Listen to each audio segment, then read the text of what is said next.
көйгөйдү уктук. Эми анын чечүү жолдору кайсылар? Ошол боюнча ой толгонду ушул системада өзүнүн жашоосун берип койгон агай менен эжекелерден угуп көрөйүчү. Ал үчүн атайын 6 тоону кыдырып, 2-3 күн убакыт кетирип, бизге 5 мүнөт болсо дагы сүйлөп өзүнүн оюн айтып берейин деген бизге мен үчүн эл мугалими болгон Капырагай Бармончу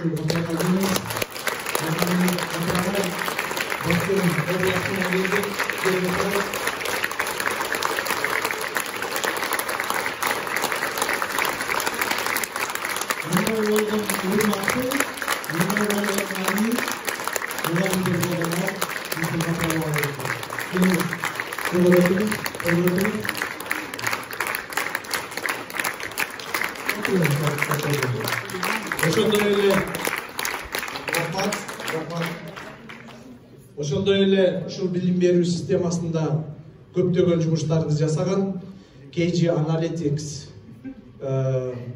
аналитикалык фондунун негиздөөчүлөрүнүн бирөөсү Гүлнара Каликова эжеке.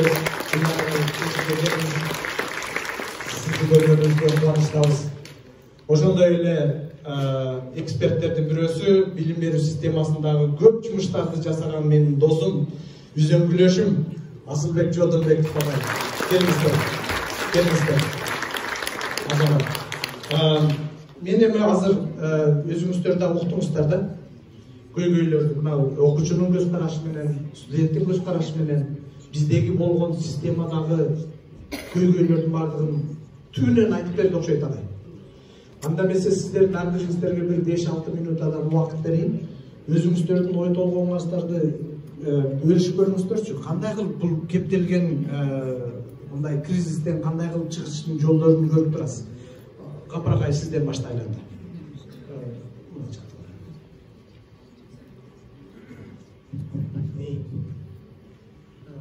Саламатсыздарбы, урматтуу бүгүнкү жыйындын катышуучулары. Мына мен ушул бүгүнкү жыйынга катышуу үчүн 2 күн жол жүрдүм. Акырында анан Оштон самолет менен учуп, кечээ илгери күнү түндө келдим.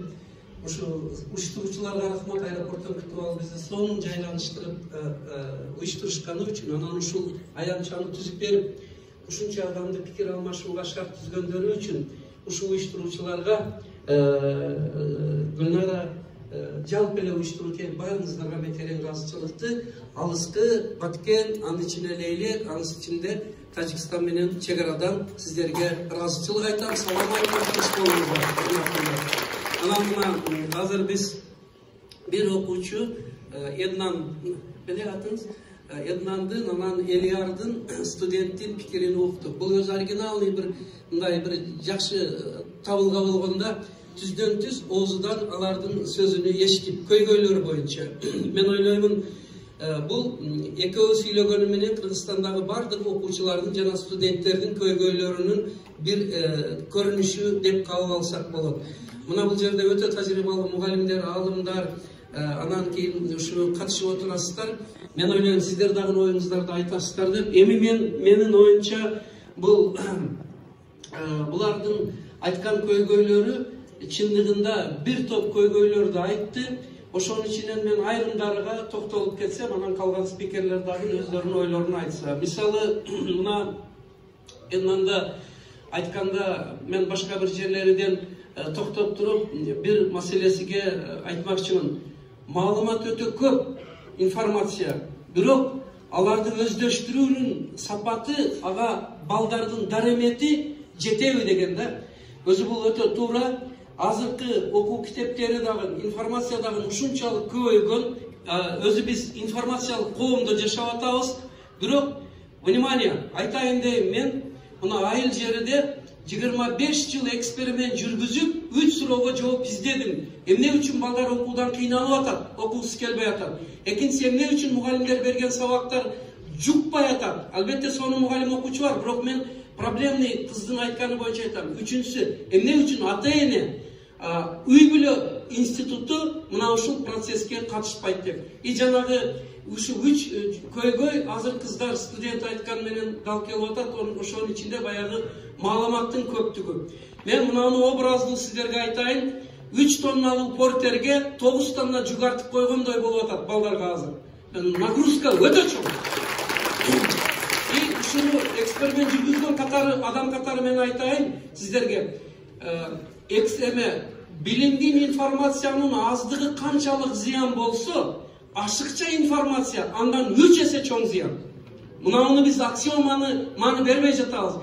Биз ойлоп атабыз балдарга канча көп маалымат. Эми берсек ошончо алар билимдүү болот деп. Муну мына Пизанын текшерүүлөрү, Финляндия, Прибалтика, жана башка мамлекеттер Россия менен биздин окуу жүктөмүбүздү салыштырганда дагы жана аналитикалык өтө жакшы чыгарыпсыздар. Муну аналитиканы мен көрдүм, жакшы маалымат берилген. Биздеге караганда, башкаларга караганда көп. Бирок эгер количество менен качество чечилгенде биз баарыдан алдында болушубуз керек экен. Демек чечилбейт экен. Мына бир жерден берип коеюн, азыр колумен. Урматтуулар, бере турган маалымат ушунчалык көп. Сиздерден сураныш, бир колуңуздар ушундай алыңыздар. Бул жакшы эсте калат да, мен PowerPoint'им ушул. Айылдан алып келген. Эми колду до конца алып барыңыздар, акырына чейин. Мына акырына чейин канчалык алып барсак, бул орусча айтат, объят необъятное дейт. Ошончо чоң информацияны биз балдардын башыга, студенттерге бермекчибиз. Бирок аны менен маселе чечилбейт экен. Эми эмне кылабыз дегенде, караңгылыкты 1000 тилдегенден көрө булардын сөзүн угуп, андан көрө бир бурчун ашкан жак деп, эми акырын жана колду алып келиңиздер. Акырын сыгып концентрация алып туруп, хоп деп, анан алаканга салгандай өзөктү берип, токетер, негиз, основаны балдарга, студенттерге биз берсек, булардын башы, мээси ой жүгүртүү үчүн, прикладной билим үчүн, алган умение, навыкты турмуштагы проблемаларды чечүү үчүн пайдаланат эле. Биз башты толтуруп таштагандан кийин буларда орун калбай калып атат да. Мына ушуга мен сиздерге чакырып аны эмне кылып дегенде, ошол 25 жылдык эксперименттин натыйжасында мына ушул китепти жазып туруп балдарга сабак кылып өтө баштадык. Бул жерде бизден катышкан мугалимдер бар. Спецкурс кылып, акыл эмгегинин маданияты. Бул эмне кылат дегенде, ошол чоң маалыматты негизини бөлүп, самандан буудайды бөлүп алып туруп, квит эссенцияны алып туруп, балага керек, эрте прикладной турмушка керегини гана алып, калганын алып ташташтын методикасы. Расшифровка кылып айтсак, 100 бетти 10 бет, 10 бетти 1 бет, 1 бетти 1 абзац кылып коюштун методикасы мына жерде берилди. Эми мына азыр жана айткан башка көйгөйлөргө жанагы айтышар, бирок студенттерде дагы эң чоң көйгөй, мен ушул жерге фокусту токтомокчумун. Студенттерде дагы окутулуп аткан бардык эле предметтер, бардык эле маалыматтар керекпи? Ал ашыкча жүктөм эмеспи? Эртең турмушка прикладной жагы барбы деген. Ошого дагы чечүүнүн бир жолу мына ушул акыл маданияты деп ойлойм. Экинчи бир булардын айткан көйгөйлөрүнүн арасынан, урматтуулар, ата-эне жоопкерчиликтен, образовательный процесстен өтө бир обочина, четте калып кетип атат. Ата-эне катышпаса эгер, биз кандай инновация, кандай методиканы пайдаланбайлы натыйжа бербейт. Мен 8,5 саат учуп барып Финляндиянын билим берүү системасыны 4 жыл болду барып көрдүм. Снелмандын өкмөтүн, мамлекетин көрдүм. Урматтуулар, ал жерде Японияда ата-эне балдар мектепке окуганда, ата-эне ошо окуудан өтөт экен алардагынчы. Параллельно мына ушул үчүн бизде мындан 30 жыл илгери экинчи бир процессти баштадык. Энелердин мектебини. Энелерди окутуп, үй бүлөдөн балдарга билим алууга ценностьты, бая ценностный алып чыкса керек. Ценностная ориентация. Ошо ценностное образование, культура деген нерсе бизде жоголуп кетти. Доллар ценность, башка баалуулуктар ценность, ал эми баалуу. Мына ошол үчүн мына эне мектебинин программасы жана окуу колдомосу менен 25 жылдан бери энелерди окутуп келатабыз. Эми результат эмне болду дегенде, биздин студенттер жана Эднан Элияр айткандай, азыркы күндө биздин 200 эле бала окуйт мектебибизде, границада. Бирок ошол 200 баланын, внимание, 75 бала медакадемиянын бюджетиде өттү. Средний балл ОРТ Кыргызстан боюнча 124 болсо, мына билген эксперттер бар, кеңеш. Бизде средний балл ОРТ 173 болуп, Кыргызстанда эң алдыңкы даражага жетти.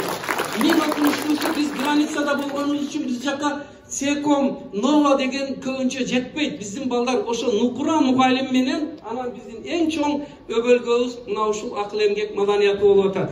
Урматтуулар, ушул жерден мен убактымды албай эме кыскартышым мүмкүн суроолорго эгер эме болсо эгер.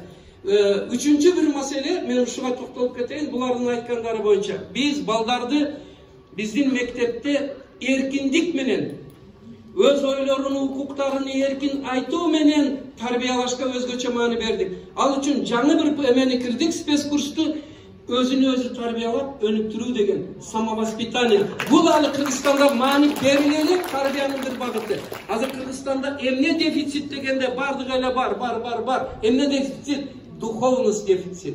Человечность дефицит.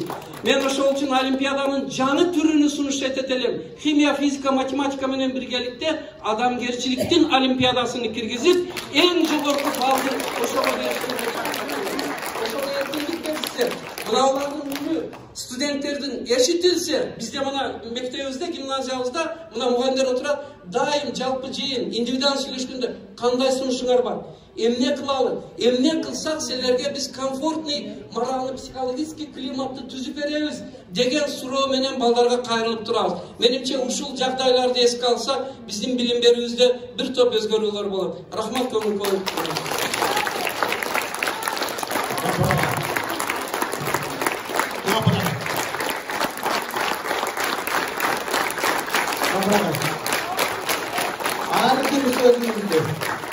Ар бир сөзүңүздө цитата кыла турган нерселерди айтып кеттиңиз. Мындан ашык, жеткиликтүү нерсе болбосо керек. Ушулардын баардыгын бүгүн онлайн трансляцияда болуп атат, записи дагы болуп атат.